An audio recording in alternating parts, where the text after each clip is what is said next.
Welcome to Hibiscus Lab's main showing of our latest technology for personal use and the use of trainers looking to start their journey in Astara. We will now let the OZ Professor speak more on behalf of our currently indisposed Professor Hibiscus. Welcome back, trainers. As you can see from our map, Astara is big and we can only get so far without help. There are cliffs and rivers and dark caves that there is no way one person can cross. Sadly, we don't have the luxury of Paldean Cyclozars to assist us. So our resident technological genius, Professor Hibiscus, came up with a great idea. The glorious marriage of robots and Rotoms. They've been in your appliances, your Pokédex and phone, and even helped in your bike. But now we're gonna get serious.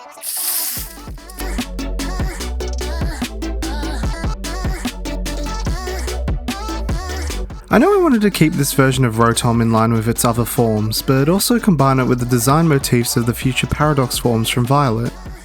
I wanted to keep it like that sort of toy feel that Rotom has in other forms, but it would look like it's capable of heavy lifting and fast movement.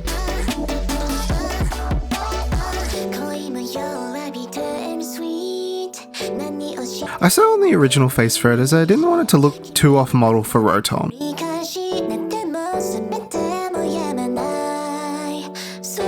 For colours, I followed the main colouring of Rotom's regular forms. Those oranges are iconic, and I decided for this version it would have purple as the accents.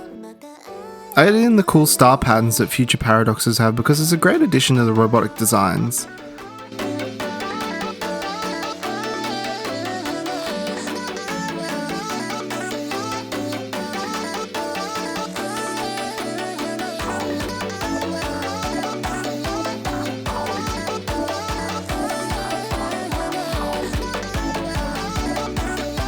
A few little contrast changes and the Roto Mech is built and ready to go. Rotom, Roto Mech build. Hibiscus Lab's greatest invention, an electric and fighting type. In the past, Paldean Cyclozar were brought into Astara as a way to help people move around the vast region. This proved difficult as the two Astaran forms of Cyclozar were far too aggressive to be used for transport and would attack non-native Cyclozar on sight. To combat this, Professor Hibiscus created the Roto Mech. Using pre-established Paldean technology found in strange books and Rotom tech, this large chassis could be summoned from the lab from the special Rotom Pokeball, and the Rotom in your phone can enter inside of the mech instantly. Although used by many, trainers get access to this early in their journeys and can unlock extra features as they prove themselves responsible enough. A strange person contacted you with special upgrades for your Roto Mech that could combat the Beast Titans. When you do get to use Roto Mech as a Pokemon, it has the ability All Terrain, which makes this Pokemon unaffected by terrain, whether attacking or being attacked by an opponent, working sort of like unaware for terrain.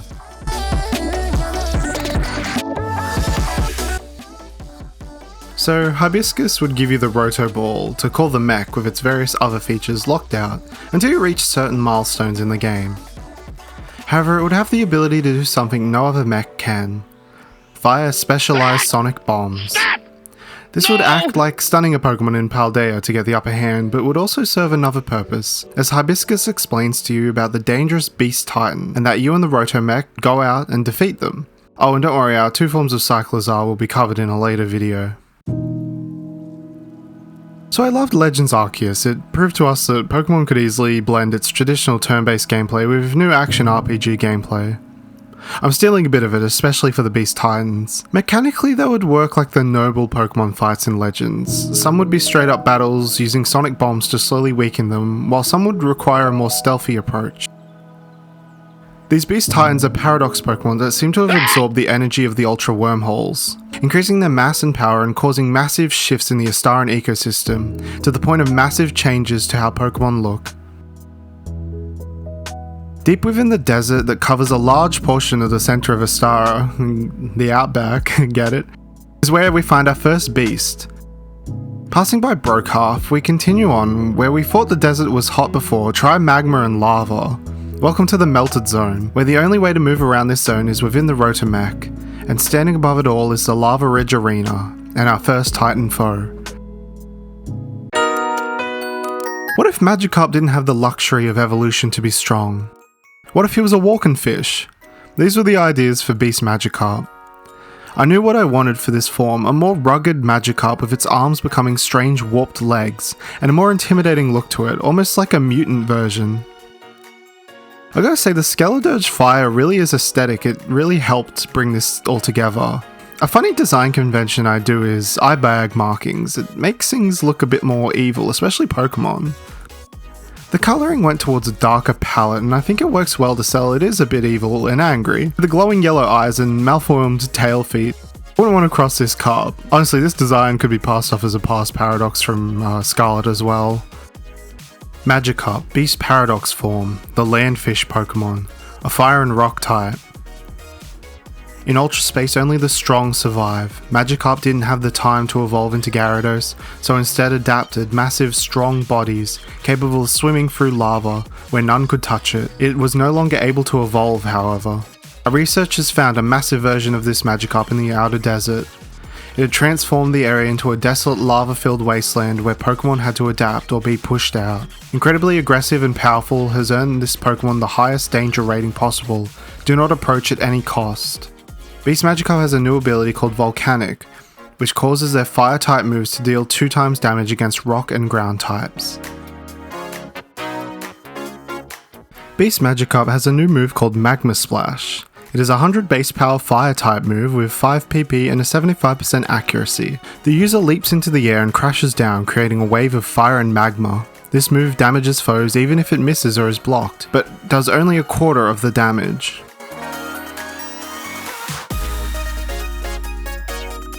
So during this battle, you'd be given your first feature, the Dash. This can be used on the ground or in the air, kind of like the roll from Legends. Winning the battle would let you use this permanently. In the battle, Magikarp would be mostly submerged except for its fin, where it would charge at you, and you'd have to avoid it while pelting sonic bombs at the fin, till it gets knocked out of the ground, kinda like in Monster Hunter, with submerged monsters. But even getting it out of the ground, Magikarp doesn't stop. It will start launching gouts of flame at you that you better dodge or jump out of the way of.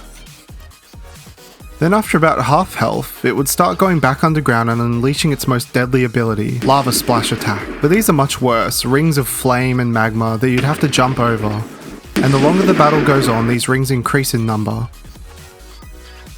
Once you've done enough damage to Magikarp, then you can battle it like a real Pokémon battle. It's greatly weakened at this point though. Upon fully defeating it, Professor Hibiscus would send a Rotom drone to capture the Magikarp. Of course, the Titan is defeated, but sadly the Magma Zone is here to stay. Despite all that wrestling, let's meet some of the Pokemon that you'd find in the Magma Zone. They're all spicy in their own ways. I actually made this one second to its evolution, but they're both based on Firebelly Toads, and I wanted the pre-evolution to be sort of a tadpole who needs to use various adaptations to survive. Ideally, there'd probably be a ground-type version of Volcano and its evolution in the desert.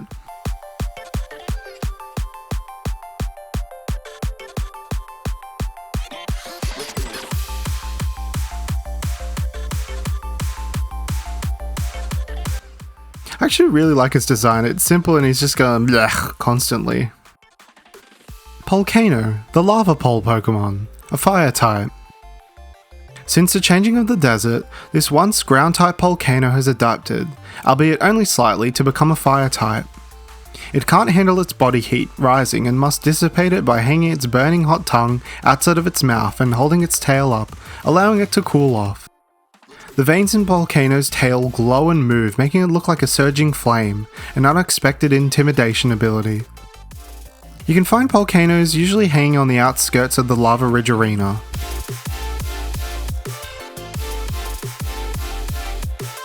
Regargan's name comes from a volcano named Tibregargan that's around the Brisbane area.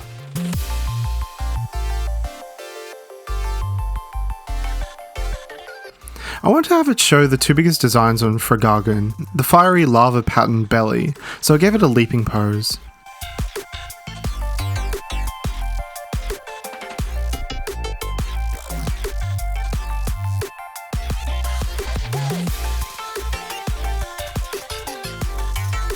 Although I had to move the hand because that is what got old Registeel in trouble back in the day.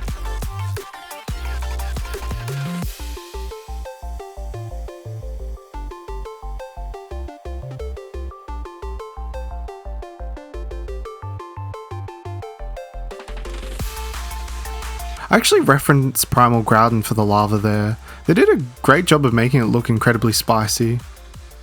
I wanted to show that this toad runs hot, so I gave some of the nodule, pustule things a red hot glow to them.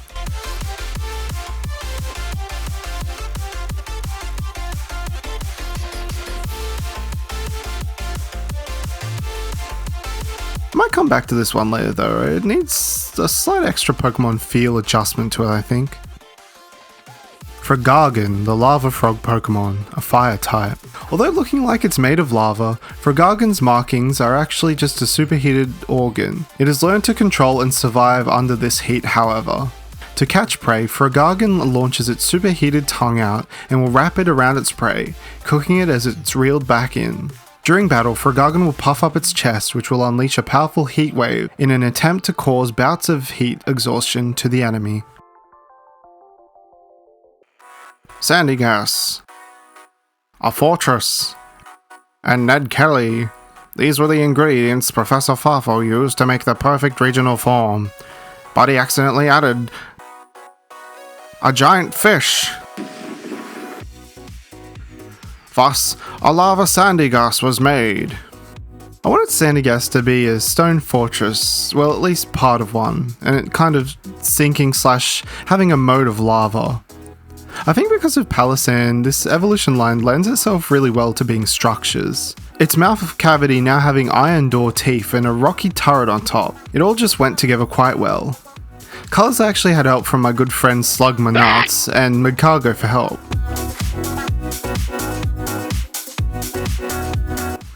I strangely like how in despair this one looks.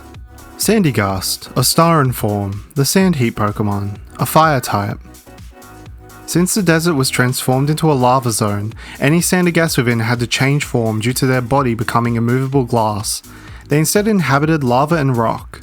They move slowly about, prepared to attack with searing magma if anything disturbs it. The rock cannon on its head capable of launching deadly payloads of superheated rock. If its body cracks or breaks entirely, it will simply disappear into magma and come back out with a newly formed body. This isn't your grandpa's Palossand, this is a cooler Palossand, Lavosus. I wanted it to look like a completed fortress, with the Sandygast-esque designs for the outside two turrets. This would be a massive hulking lava monster. I played around with different eye shapes, even going a bit on the nose with the Ned Kelly reference, but I just settled on the square windows.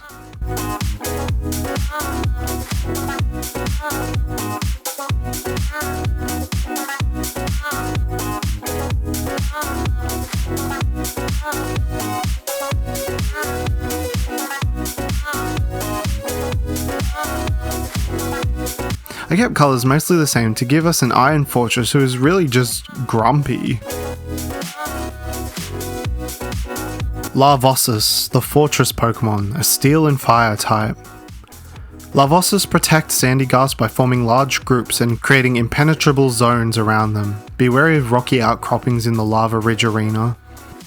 If disturbed, it unleashes endless blasts of magma from the many cannons it has on its body. Even if you get close, it will slam you with heavy iron punches. Lavosus and Palossand sometimes meet at the border between their territory. Seemingly there is still some familiarity between the two species due to sharing a common pre-evolution. So good job on taking down that pesky Magikarp. Come on, what do you think of our feisty fish? And would any Pokemon in this video be going on your team? Please as always like the video and subscribe if you enjoy my content. I've really enjoyed exploring Astara with you all so far. In the next video, we'll meet our third protagonist and watch as our wonderful starting companions evolve into their awkward teenage forms. Thanks so much for watching.